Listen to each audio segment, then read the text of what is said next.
pages, then Lisa will read 2 pages. And she lived till 94. 95 and a half. 95 and a half, okay, so she lived a long and fruitful life, and actually everyone got a chance to say goodbye to her because she had a heart attack, and we all went out to her house that was in California at that time, and got to talk about all the good times we had and laughed, and she died 3 or 4 days later, and her comment was she had a good trip, she had a good ride, she had a good life. And well, and I'll add that a lot of times after people ask you why did you have so many children, she never had a very good answer, and later in life it became quite embarrassing to David and I when we'd go to restaurants and she'd start a conversation and, you know, you want to know why I had 6 children. And so obviously not a good answer. In the younger days, people asked my dad if he became Catholic or flunked biology. But anyway, when she was on her deathbed in hospice, and when everybody came to see her, hold on, baby. She said, "Now I know why I had 6 children." No. okay, Josephine Rosalee Nicholson was born January 17, 1921 in Bend County, Colorado, in a 2-room cement house built by her father on the homestead, to Clarence Leroy Nicholson and Mary Josephine Nicholson. She was the second of 5 children. Leroy, an older brother, Marilyn, Georgia, and Dan, younger. No doctor was present, so my father, with the help of a government pamphlet, delivered me. Sometime in 1923, after Marilyn was born, we moved to a farm near Lamar, which was irrigated. Within a few years, the farm was foreclosed. From that time on, we became tenant farmers, crop sharing with the owners. At 5, I began 1st grade in the 2-room school, Dry Creek. I finished 8th grade there and went to Lamar Union High School, graduating in June 1938. Farm life consists of milking 30 to 35 cows twice a day, caring for 400 to 500 chickens, planting and looking after a large garden, and raising 1,000 turkeys in the summer, and marketing, catching, killing, picking each one for Thanksgiving, Christmas, and January. The Santa Fe Railroad cut the farm in 2, and the Arkansas River was the northern boundary. We had enough to eat. We did not feel deprived. At the University of Colorado, I met Rosalee Fein, a graduate physics student from Brooklyn, New York. His parents were Russian Jewish immigrants who both worked in the garment industry. He a cutter for women's coats. She a seamstress making children's clothing. Both were active members of the International Ladies Garment Workers Union. Lou lived in the same rooming house as my older brother, and he and his roommate from Hoboken, New Jersey spent their first Christmas in Colorado on the farm. By the end of my freshman year, Lou and I were dating each other.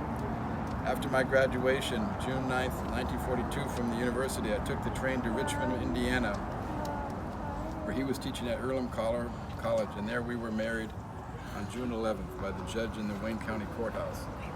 Lou taught 2 years at Earlham, then went to Harvard Underwater Sound Laboratory doing research on sonar. We lived in Arlington, Massachusetts all through the 40s. 4 fine children were born here: Tori, Dan, Bruce, and Julie.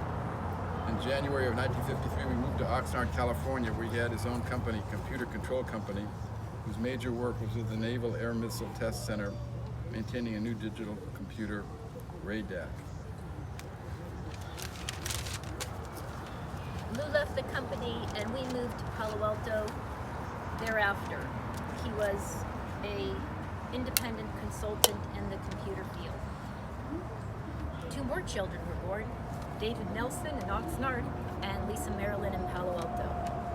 All of the children graduated from Palo Alto high schools. Rosalee was a full-time homemaker with occasional community volunteer work. After 30 years of marriage, we were divorced. I received a Master's of Library Science from the University of Denver in August of 1973. Moved back to Palo Alto, where both David and Lisa were back in Palo Alto schools. I did part-time work at Stanford Research Institute. In 1975, I moved to Sutter Creek, where I managed the Sutter Creek Inn for the next 5 years.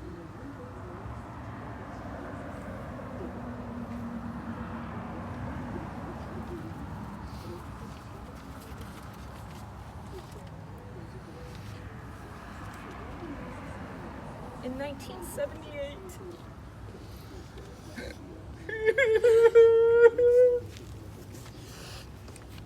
Julie Rebecca was killed in an accident.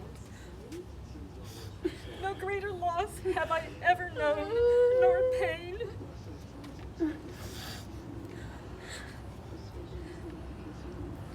In 1982, I spent a year with Bruce and Melanie Fein in Washington, D.C. In July 1983 until July 1985, I was a Peace Corps volunteer in Niger, in French West Africa. 1985 to 1994, retired. I moved back to Sutter Creek, and in 1994, I moved to Reno to live near my oldest daughter, Tori. Of much enjoyment and value in my life is family and friends, books and music, flowers and quilts, collage and beads, travels and learning.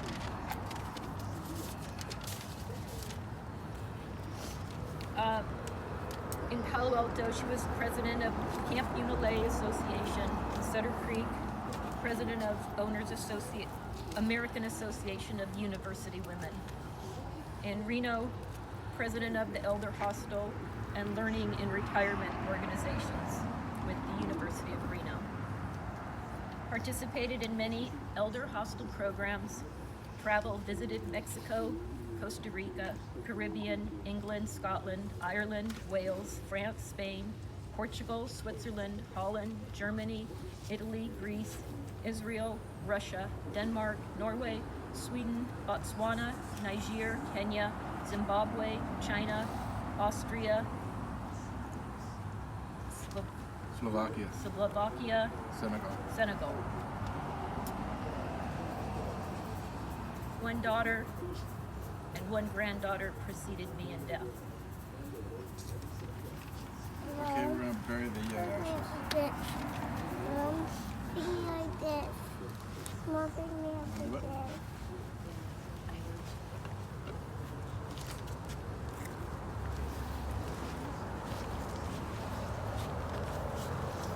When you come back next time, this is going to be a beautiful garden.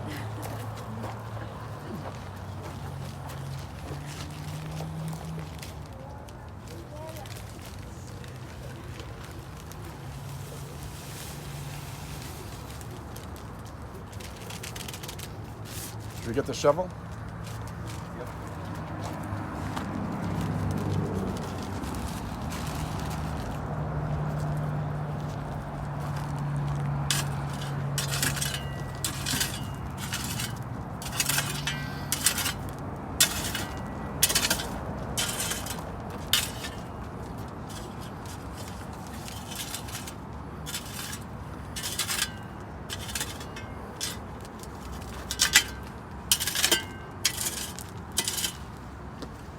Okay, thank you.